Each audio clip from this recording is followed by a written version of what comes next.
Mayor John Feliciano. Come again? Former Mayor John Feliciano. Joe Feliciano. John Feliciano. John Feliciano. And how associated are you? Gaano ka ba kalapit dito kay John Feliciano? Magkaibigan po, Your Honor. Nakilala ko po siya, I think, during his second term. Second term? Can you Apo. cite the year? Di po ako masyado sure na sa year. Second term, kung di po ako nagkakamali. Siya ba ay nakatapos ng 3 termino? Yes po, Your Honor. In other words, if you're referring to the second term, you met John Feliciano sometime in 2016 to 2019. In between po, Your Honor. In between 2016 to 2019. Ang sabi mo kanina, kaibigan mo si John Feliciano. Can you please enlighten us? Gaano kayo kalapit na magkaibigan? Your Honor, magkaibigan, nagkakilala kami nung second term po niya na kumuha po ako sa kanya ng business permit para sa piggery. And then, last term po niya, I think pandemic time na rin po. Did you help in the campaign of John Feliciano in 2016? Hindi po. Did you help John Feliciano in 2019? Hindi din po, Your Honor. In other words, since you met John Feliciano, wala kang naitulong sa kanya pagdating sa kanyang kampanya. Is that correct? Financially, wala po. What do you mean by financially? If not financially, then what else or how else will you help him politically?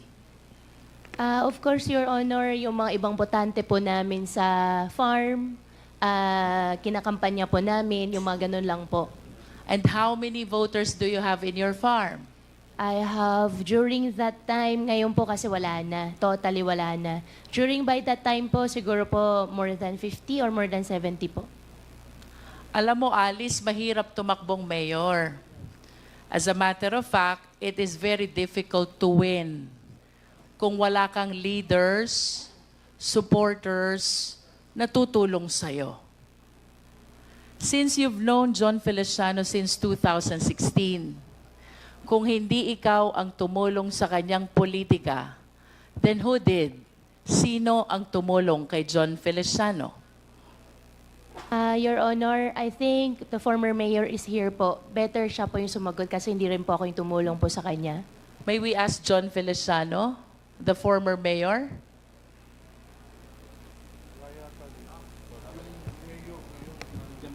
Yan, dito kanina. Mayor Feliciano? Can you please occupy one of the chairs?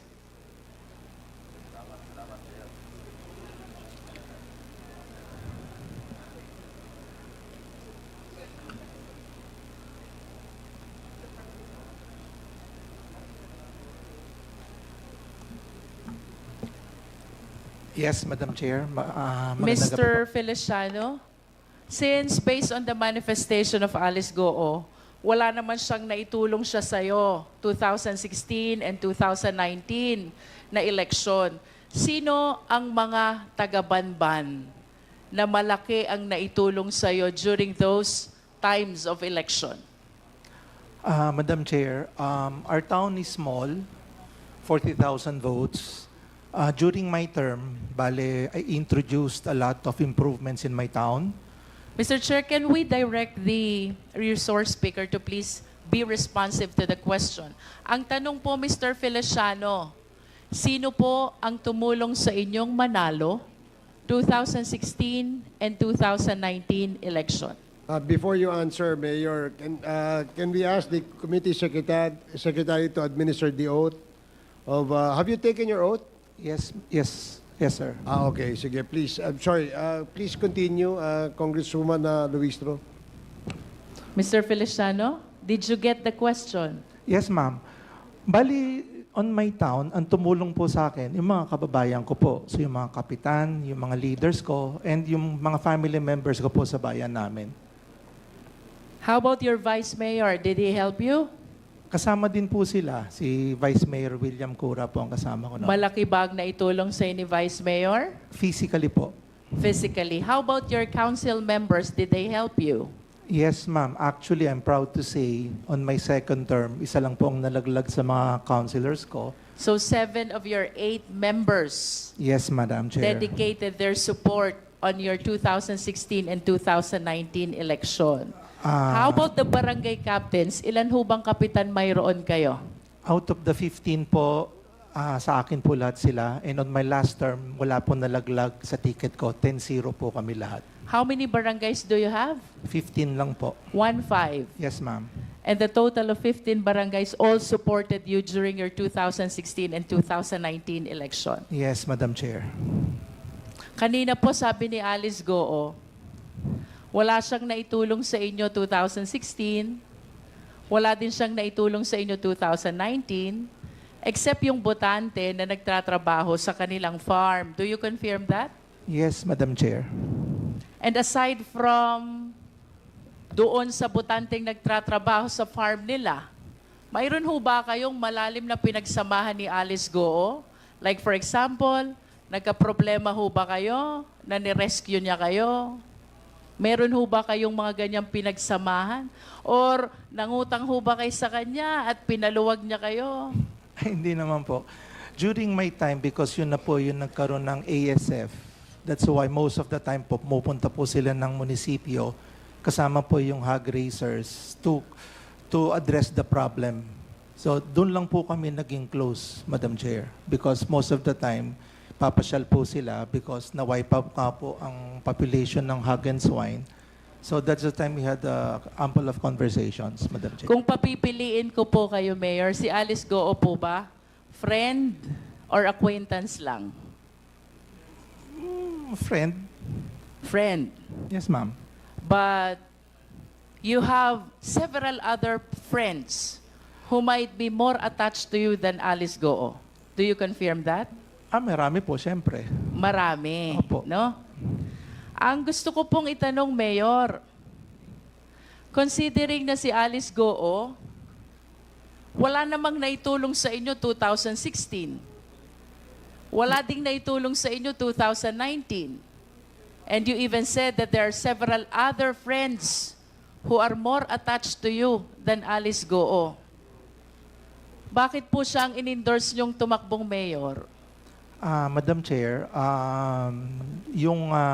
during my time, dahil maliit lang nga po ang bayan namin, I believe a good businessman should be the one running the municipality or local chief executive.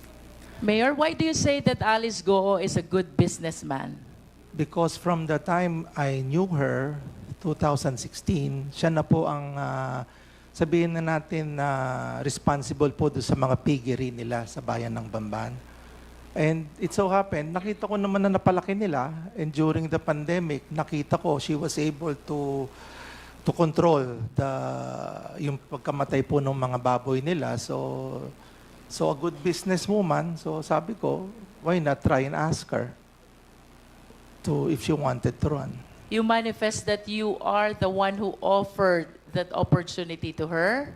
Yes, Madam Chair, because... Kayo po ang nag-alok, hindi niya hiniling. Hindi po, kasi po during that time, I had a falling out with my fellow, yung kaibigan ko nga, because I ran for Congress. So it so happened, we had a falling out with my barangay captain. So sabi niya, hindi ka pwedeng tumakbo, kailangan ako lang. I needed someone on my back. Mahirap pong tumakbo ng Congress kung wala ka pong mayor sa bayan mo. So, sad to say, ang option ko na lang was to ask her if she wanted. And then she said, sige, give me 30 to 60 days and I'll decide. And then after po nun, Madam Chair, after 60 days, so let's try it out. Let's ask her, yung mga kababayan natin, kung papayagan tayo. And then, everything fall through. How about your vice mayor? Ang vice mayor ko po, ang nangyari noon, nagpunta rin po rin sa kabila. How about your council members? At naiwan po sa akin lahat yung 7. And you did not consider any of them Wala po, ma'am kasi hindi to succeed to your mayoralty? Wala pong capable. They're not capable of... Aside from the piggery business, Mayor, what consideration did you consider, what factor did you consider why you offered the mayoralty to Alice Goo? Wala naman po. Nothing came into me. Ganun lang po kasimple naman yun eh. You just Nothing. offered the position to Alice Goo. Yes, ma'am. Kasi during that time, it was already closed. Wala na akong magawa, ma'am, because How close, Mayor? no, the time frame during that time that my friend told me not to run, and we were already having a squabble kung sinong gagamitin ko as my candidate. Ma'am, masyado na maigsi yung oras. So wala nang panahon, ma'am. I Na understand, Mayor, during your time, may Hong Sheng na. Yes, ma'am. Meron na, ma'am. So, do you confirm na kayo po ang unang nag-issue ng business permit sa Hong Sheng? Yes, ma'am. I was the one. And how do you describe the operation of Hong Sheng? Actually, ma'am, nung sa Hongsheng, hindi naman ako, ma'am, nakapasok doon because it was a regulated Philippine offshore gaming operator. And so, I believe Banban wasn't the one having the Philippine offshore gaming operations. Ma'am, during that time, nag-review din ako, nag-study rin ako. Almost 400 po nag-ooperate. As far as Cavite, meron pong Cagayan Valley. Let's So, concentrate to Hong Sheng, Mayor. ayun nga, ma'am. So, And do you confirm that the land being occupied by Hong Sheng belongs to Alice Goo? yes, ma'am. You confirm that? Yes, ma'am, because she was the one who requested the letter of intent to me para po ma-endorse ko po sa Sangguniang Bayan to get the letter of no objection. The Baofu. Yeah, no, yung Hongsheng po, ma'am, Hongsheng. You are stating now, Mayor, that you were the one who endorsed the letter of Alice Goo to Hong Sheng to No. be able to secure a letter or resolution of no objection. Yeah, That's what because- you said. Yes, ma'am, because she endorsed a letter of intent to me. So ako naman, on my part, as a local chief executive, bibigyan po ko ng sulat sa Sangguniang Bayan to act on that request. Alice, I remember last time you denied this. You said you never represented Hong Sheng. Your Honor, I translate for Hong Sheng, and for Hong Sheng po, I invoke my right against self-incrimination for the cases filed at the court po.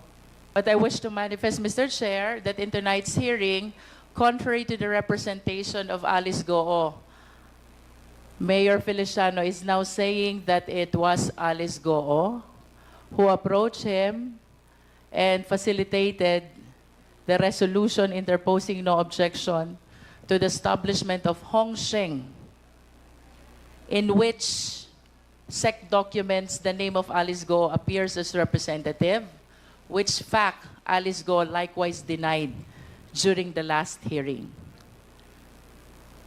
Mayor Feliciano, Yes, Madam Chair. during your congressional bid, simultaneous with the mayoralty of Alice Goo, Yes, Madam Chair. ano pong itinulong sa inyo ni Alice Goo? Yung pong makapagsalita po ako sa entablado niya, malaking bagay na po sa akin yon. Sabi niyo po, magaling na businesswoman si Alice Goo. Yes, Madam Chair. So what support did she extend to you during your congressional bid? Sa bayan lang po ng Bamban, yung maisama ka na dun sa grupo niya na hindi ka na maglalagay ng entablado, tapos yung pagbayad po sa mga watchers, so hindi na po niya ako hinasel. So that is fine and tama na po para sa akin yon. So there are no campaign funds that were extended to you? Wala po, kaya po natalo ko, yun lang pong sa akin. How many towns do you have in your district? Madam Chair, we have 4.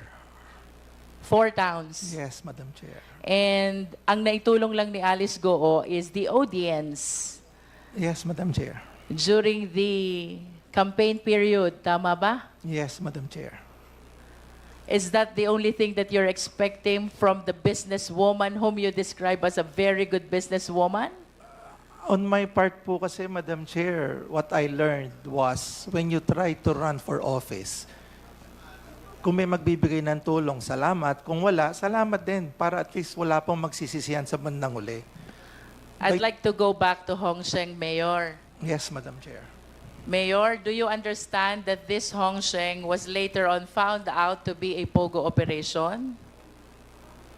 Madam Chair, yung pong letter of no objection was part of a PAGCOR license given by our gaming industry. So alam ko po na ganun talaga siya. And I believe Philippine offshore gaming operators are legally in a sense. Can you describe to us how many buildings are erected in Hong Sheng? I'm not really sure kung ilan po yung Approximate. 5 or 6. And do you recall kung magkano ang real property tax na ibinabayad sa inyo during that time?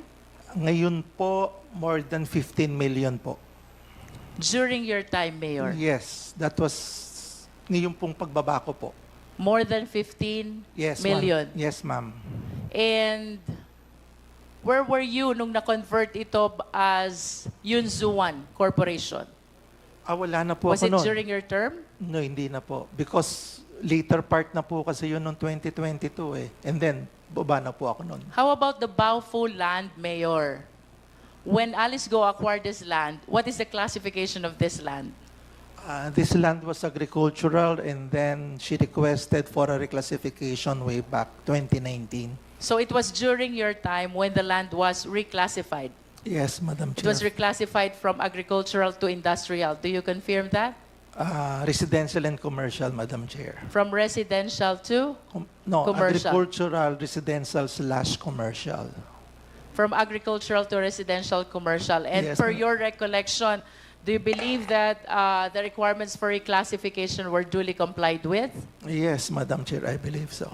Yes. And with respect to Hong Sheng, Mayor, the entire process of this resolution or letter interposing no objection, it was Alice Goo who was representing Hong Sheng. Do you confirm that? Yes, Madam Chair, because her name was written also on the Sangguniang Resolution. And aside from the name being written in the Sangguniang Bayan Resolution, it was Alice Goo, or likewise, who is lobbying with the Sangguniang Bayan, and even in your office. Do you confirm that? Actually po, hindi naman naglabi. She just submitted the letter of intent. How To my many office. times did she visit your office to represent Hong Sheng?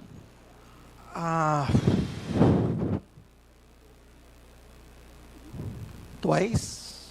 Twice. Twice, I think. If you are aware, how many times did he visit the Sangguniang Bayan for the purpose of that no objection for Hong Sheng? Once?